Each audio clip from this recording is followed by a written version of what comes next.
Howdy folks. Today will be a basic test and overview of 3D switches, essentially is all they are.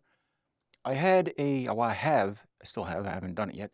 I have a unique situation here. I got a need for remote starting a PC. I didn't even know something like this existed until I started looking for these. And I was going to originally make my own. All I needed was a momentary push button and then, make my own extension cables. But I needed a splitter because I didn't want to dissect or remove the uh, start button or the power on button from my actual box, the desktop itself. Uh, I wanted to use both in conjunction. I wanted to be able to use the original included power button along with the one that I was about to build. So I needed splitters or jumpers to do that. And in looking for this, I found this, which I like very much. I've been using this every time I want to bench test a system. You build it first on a bench before, make sure that everything works. This is an easy way of just, powering up because not all of them, but some of the new motherboards anyway, are finally starting to come with their own power button, on board, but most of them still don't have that. So, this is just an easy, convenient way of powering up on a bench. So I was going to use this and this, and, and then I started getting, emails about other things and stuff. Well, like this, for example. I mean, this is a regular car style key fob. That's pretty cool. So I thought I'd test this anyway. I'm not sure that this is going to go through a wall, but what I'm using has to go through a wall. Otherwise, it's just not going to work for my intended use case here. Then there's this one of AHA, which is a little different. It has a reset button on the side, power button in the middle there, has two USB ports. Hello, we going to focus today? Are we going to get it done? Yeah, maybe.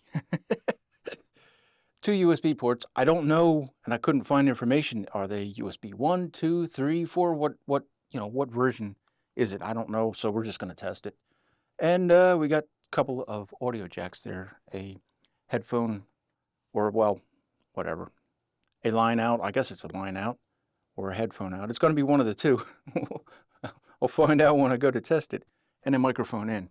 So those are the three basic switches that you'll find everywhere. And once I found this, then I started seeing, everything else coming in email and whatnot. And I thought that's pretty cool. I'm going to get three that I would use myself and put them to the test. And at the end of this, you'll have good information that in case you need one, you'll know which direction you want to head, right? So that's the idea of this anyway. But pretty cool stuff here. Let me show you the situation, I guess, and we'll get on to installing 1, 2, and 3. Well, not this one. I know I'm not going to use this. I've already designated this for other things, but, bench testing. But between these two is one of them's going to live in my system, and I just got to test them to find out which one works best. All right, here is the general basic idea, my current setup anyway. I've explained this in other videos, this room, the sound treatment, and all that crap. If you want to see that video, I think it's pretty good. It's educational. I don't see anybody else out there doing the same thing that I'm doing. So I'll put a link to it, up there and down there. Wherever I can stick the link, I will stick the link. You can check it out if you like. I got all kinds of test measurements and whatnot in there. You can see what the stuff is doing. But like anymore when I'm just editing videos, I lay down to do it because sitting is an uncomfortable position to me. For me, I like to stand or I like to sit. So I built this fully articulating arm. I mean, you think you can see what's going on there. It's just a piece of 2x4 on a hinge, and it will raise very simply, easily, and lower, and tilt, pivot. Kind of does like that. You get the idea, right? Anyway, a few months ago, I built a new PC. And it's as much a freaking space heater as it is, a computer. I've got a 13th gen i9 in it, a RTX 4090, and between the two of those, the thing's kicking out some serious heat. I don't want it in this room because, well, I don't want all the heat in here. I got enough heat in here just with the, just with the television going and with that computer going, I don't need any more frickin' heat in here. So I remotely located it, which caused a problem. Now I need a remote switch to start the remote computer. Anyway, I'll take you on the other side of this wall and you'll see where I got it. But in the meantime, I got monitor finished. Now I just need to create this remote start thing. I have a USB hub. Hopefully that's coming out. That's what I've been using there. I have some audio cables run already somewhere up in here. This is my main audio cable that I use, and audio extension cords. I'll put links to everything, all this stuff, the arm and everything that I'm using here will naturally be down there in the description. But this is the basic setup and the reason why I'm doing what I'm doing. So if you got a similar situation, well, hopefully this will work for you too. But let me take you around to the other side and show you the box. All right, so here's my situation here, I guess. Just show you the quick and dirty of her. I have this full-size ATX case here, and it's on a stand because, being this modern crap, it's as much a space heater as it is a computer. So I have a blower fan on it. I'm serious. I mean, this thing puts out some heat. I've got some of the very best water cooling on the market inside of this thing, and it don't matter. That processor especially, that thing, it's just a freaking space heater. My RTX 4090, that's liquid cooled. Anyway, I'll show you that once I get the side cover off. But this is where I'm keeping it because this room is easier for me to temperature control or just block it off if I have to. And two, I don't want to hear that damn blower fan running while I'm trying to watch, movies or whatever in the other room. This keeps it isolated, both temperature isolation and sound isolation and all that. So this is what I'm doing, and I'm just, this is just some insulation board here. I just run the cables through a small little hole there, and bada bing, bada boom. Now, the one switch has, I gotta get some more light in here. I will. That one switch has a plug in it, an HDMI plug that you can, simply plug in or unplug as needed. That's convenient versus the other switch, which has to be more or less permanently hardwired. But anyway, this is the situation and the setup. Let me get that side cover off and get some more light over here. All right, I got a little bit of extra illumination over here. I figured what I'm going to do first to start with, anywho, we'll do the, where am I? The key fob one, the true, wireless remote control. Yeah, start with that one because, like I said, I am pretty confident it's not going to go through walls. I'll take a scan or a picture of it on the bottom where the specs are. It's supposed to do line of sight, pretty ridiculous. I don't know, over 300 feet or something like that. Line of sight, direct line of sight. But I don't expect the signal to go through, especially this aluminum faced or foil faced insulation board, and then the thickness of the walls. I just don't see it happening. But we're going to test it and find out, right? So anyway, this is the setup here. I got that EK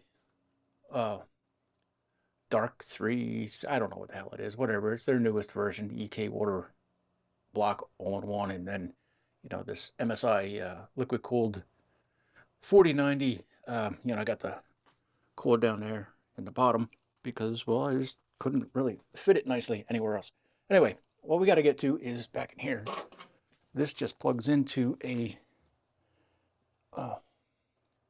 one of the USB ports there on the motherboard, which I got to read the instructions to make sure that I get it right, but I'm sure that's where it's got to go, in that USB port down there.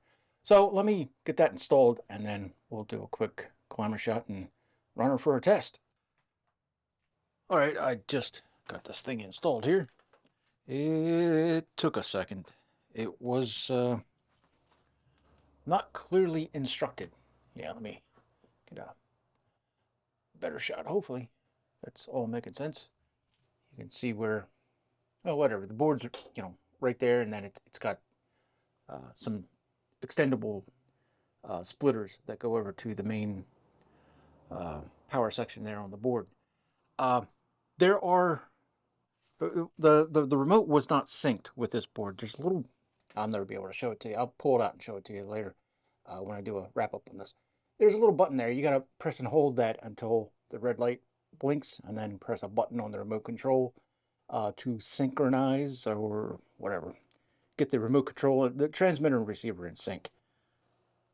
Nothing was happening at first until I did that. And then still nothing was happening because in the system BIOS, you have to enable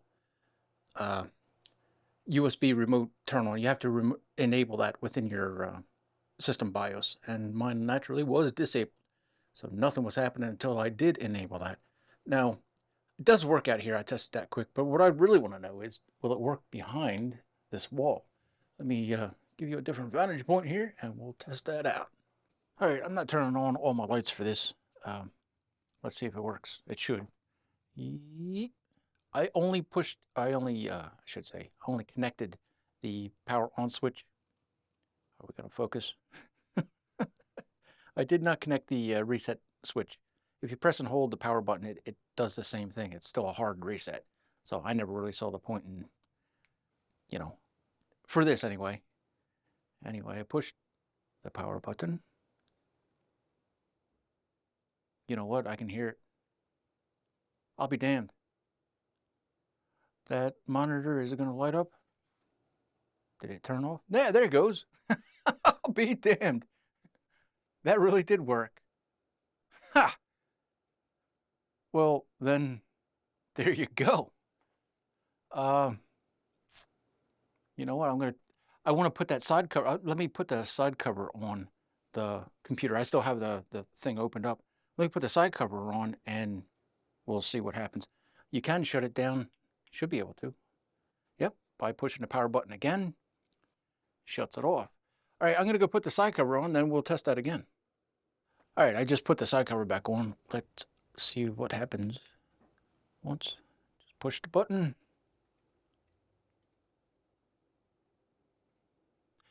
I hear it. Well, I'll be damned. This does work. I mean, it should, right? Why sell a product if it doesn't work? But I did not expect it to work this well.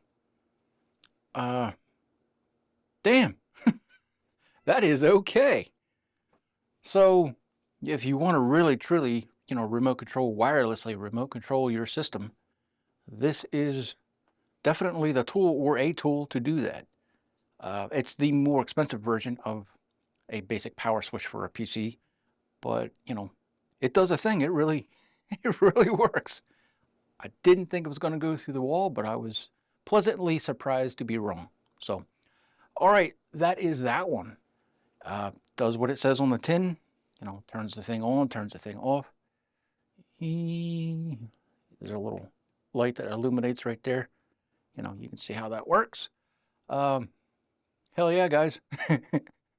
That's cool. All right, let me go show you. Well, I'm going to take the thing out. We're going to put the new one in.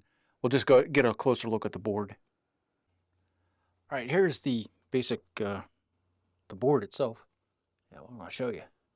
Get my ugly thumb out. I cut the damn tip of my thumb off the other day. Freaking hurts. Let me hear to tell you.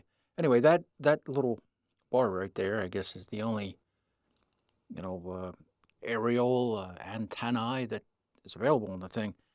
And I was really I wasn't expecting much out of that, but I'll tell you what, it works. It freaking works. Through walls, through the metal computer case, through all that, it works fine. But that right there is a little button I was alluding to earlier on. You had to press and hold that until that little LED started flashing, and then, that's how you sync the thing. You got to push a button on the remote as well, and then it self-synchronizes. But you get the already self-made, self-included little pigtail jumpers, just a power switch and a reset switch, which, like I said, I don't need the reset switch because the power switch does all that. It's kind of like an all-inclusive, all-in-one. Just plug that guy into your USB port, and if you don't have a spare one, they give you this little daughter board here, which is freaking cool. You can split one USB port into 3. So, I mean, there's no excuse for not having a spare one because this will give you, it'll consume one and give you two extras. So that's cool. Two more than you already had. And then the remote is just dirt simple, right? It's just a power button, reset button, and that is a Torx screw. Yeah, it's asking a lot of the camera. So they give you the included mini micro Torx. I don't know what the hell that is. Probably a T5. It is teeny tiny. It's a 5 or a 10 anyway. So I mean that's what you get. Pretty lackluster instructions. The instructions didn't mention anything that I was able to read, and I'm wearing 2x magnifying glasses. I couldn't read anything here that said about going into the BIOS and telling your system to accept whatever S3 power, or you got to tell the thing that it's can wake up via USB, and I can't think off the top of my head what that's called, but I found it in the BIOS and I had to enable it. So once you do that, then everything just worked. But yeah, that's what you get for 30. I got this on sale. I think I paid 20 something for, high 20s, but normally it goes for like 35 bucks. This is definitely the more expensive option, but it's definitely a cool one too. So, I mean, if you want to be fully wireless, this is one way of doing that job. All right, so that works. I'm good. I'm happy with it. And now I got to decide if I'm going to use this or if I'm going to use the other one. But the other one has built-in audio capability, so I really want to put that through the test, frequency test. We're going to run an audio spectrum sweep on it and see what it really does. All right, I figured we'll just real quick and dirty, we'll go over the up close and personal details of this other switch. It's like similar as to the last. You plug in a auxiliary USB, which is for the USB port. It's basically a hub. So I mean that's what this one's all about. That other one I think was it worked differently. It clearly wasn't just a hub. Power switch and reset switch and power LEDs, all that's just basically standard stuff there. This uses an HDMI cable. So for remote starting, this is fine for that. But then if you want to move the box for some reason in the future, this is real quick and easy to disconnect. So what I don't quite understand, unless, I mean, that doesn't make sense. There's certainly enough terminals in an HDMI connector to run every single pin here through it. I don't know why there's, I want to show you. We're crying out loud here. I don't know why you get an HDMI plus an USB. Oh, you know what? I will bet you what's going on. USB runs through this to drive the hub, but then this is a standalone, a separate for the audio. I bet this is USB audio. I will bet you that's how it works, or what they're doing with it, or how they're doing it, I should say. Yeah, anyway, we're going to plug in and test it. That's the up close and personal. Let's go install the thing, huh? All right, just for quick and dirty here, I expect this, no muss, no fuss with this one here. Yeah, you can see I just connected the USB cable and then only the power, the power switch connector, and the USB is all I've connected there. And then I'm just using their included, HDMI bracket there. Cables running through the wall. I'm sure this is going to work, so let's go push that power button and see what happens. All right, I just loosely, willy-nilly ran the thing in like so and like yo, push the button. Now there are LEDs on that, which I did not hook up because I don't want blinky lights in here. I do a lot of my work in the dark. I can hear it. Wait for it. Yeah, why don't I kill the light behind me? Yeah, there we go. Yeah, nothing, nothing surprising there. I expected it to work because it's, mechanical. Electromechanical, there we go. Not wireless like the other one was. But what I want to know, and, well, I guess I got to test it to find out. What speed do these USB ports function at? I don't know, but what I have is an NVMe drive, which I'm going to show you here. I have an NVMe drive in an external enclosure, all USB-C connection like. This does normally about 1,000 megabytes a second in this enclosure. That's as fast as the controller will let it go. The drive will go a little bit faster. It is a Samsung Evo 970 plus. That's what it is. Pretty fast drive, but it'll only do about 1,000 megabytes a second in its current housing. So I'm going to plug that in, and we're going to test the speed of that port and see what it does. I'll just show you the numbers because, you know, it's kind of wasting your time to show you the entire test. So I'll just show you the numbers when we get it done. All right, here's the setup, the final test. I just had my NVMe drive plugged into the power switch / hub. First test was done on my original hub. Second test done on that one. And, yeah, it's bad. It is so bad. Which one do you think is which?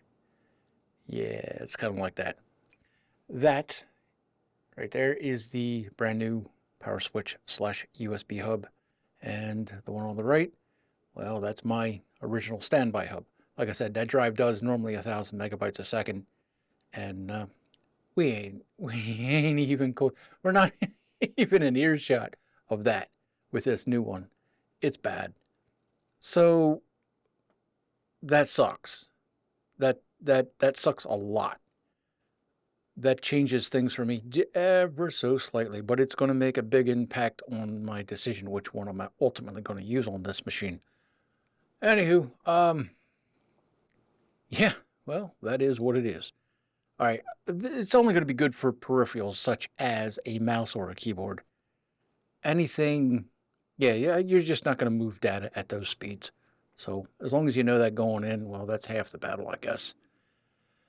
All right, I need to test the audio on this thing. I want to see what the audio sounds like.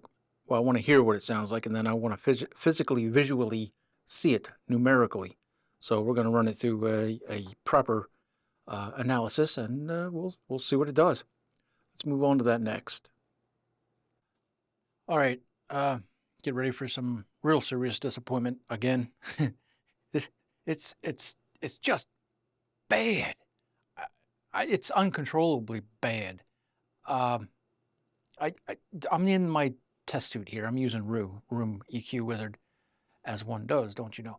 And I can't. It's either the signal's too low or it's just, you know, running off the scales clipping.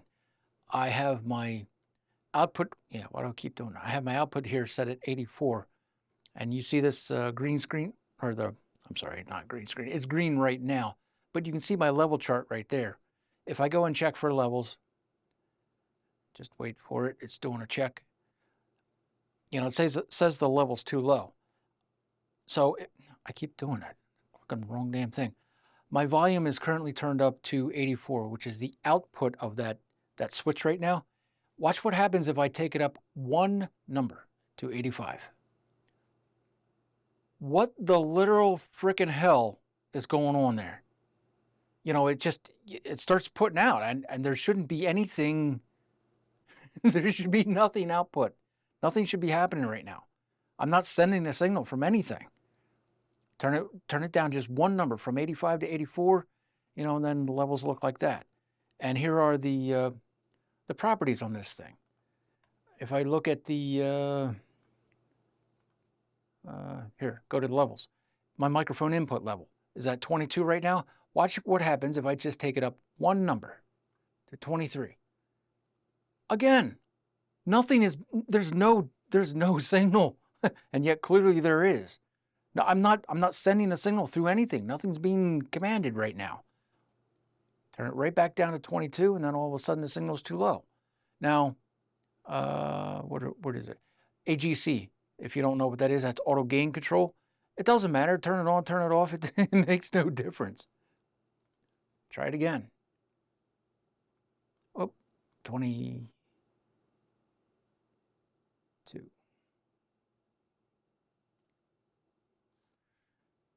22 is where it seems to want to live.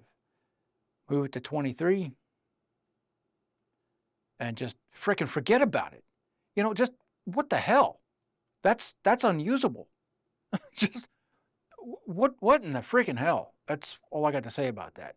I mean, well, look at it. I mean, I'm not doing anything special here. I'm just doing, 16-bit, 48 kilohertz, nothing special. Just some real basic standard stuff here. Whatever. I'm going to run it like that. And, I already did it once. It's crap. I'll just do it again just so you can see what I'm seeing. And it's bad. It's just bad.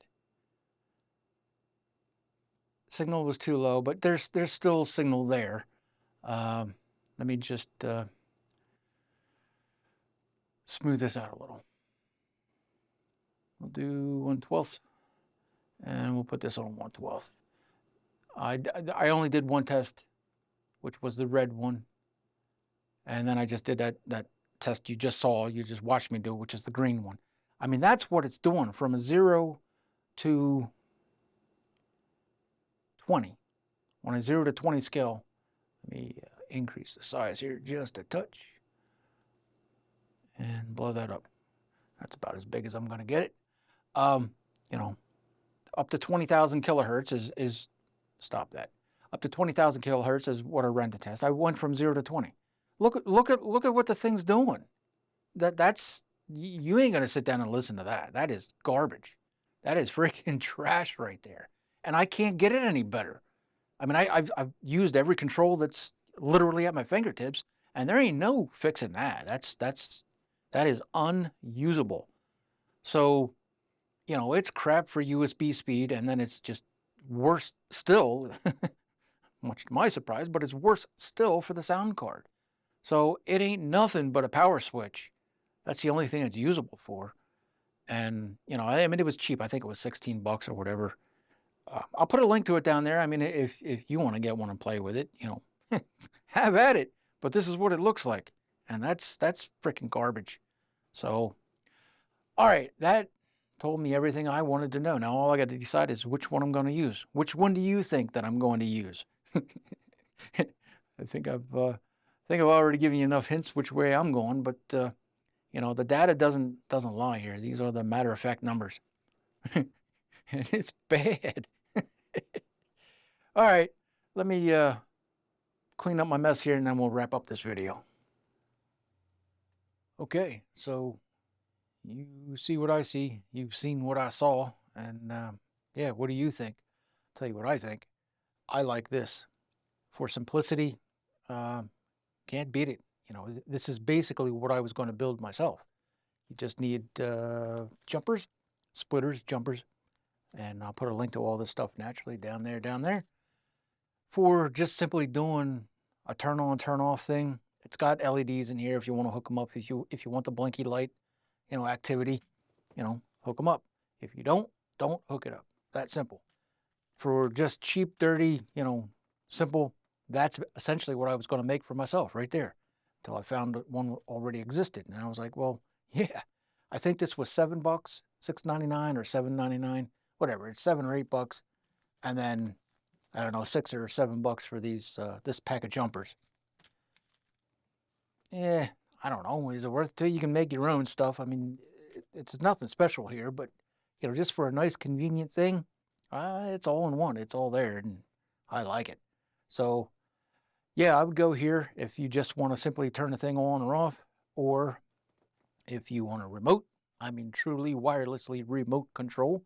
I mean, then this Silverstone one is by far the coolest version of a remote switch that I've seen thus far to date. I don't know of anyone else out there making one that's, truly wirelessly remote controlled. And I mean, it's just well thought out. They already knew you were going to need jumpers, so they automatically included them for you, for a power switch and the reset. That's all you need on this one.